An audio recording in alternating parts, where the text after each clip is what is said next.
Magandang umaga sa inyong lahat. Babasahan na natin ang mga Aquarius. Shout out na sa lahat ng mga Aquarius. First card is the Hierophant.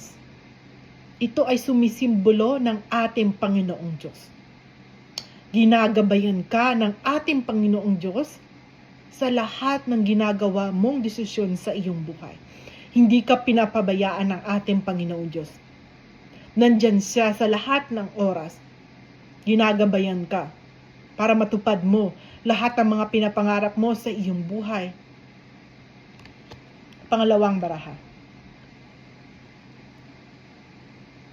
Isang magsasaka, nakambenda ang ulo, nakatingin doon sa maraming wands. Sumisimbolo ng paghinayang na magagandang opportunity sa iyong buhay.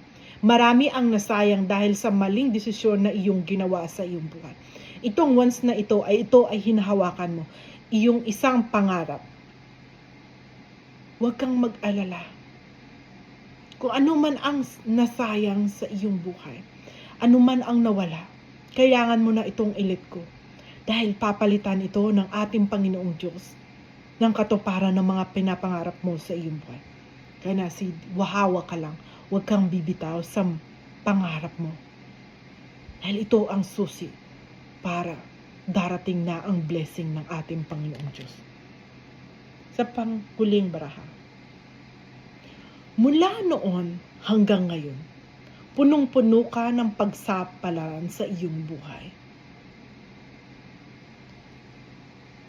Kailangan mo nang baguhin ang iyong buhay. Ang sistema ng iyong buhay.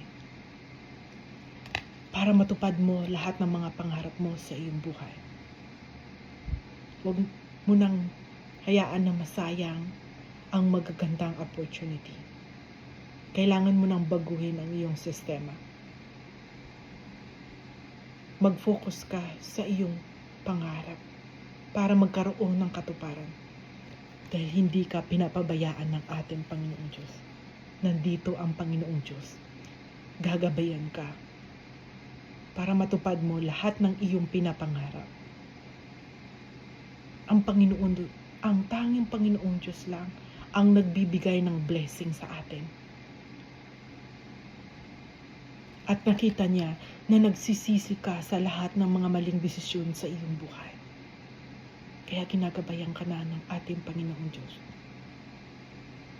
Gawin mo ang tama. Tama sa lahat ng gagawin mong desisyon sa iyong buhay. Para makamit mo lahat ng mga pinapangarap mo sa iyong buhay.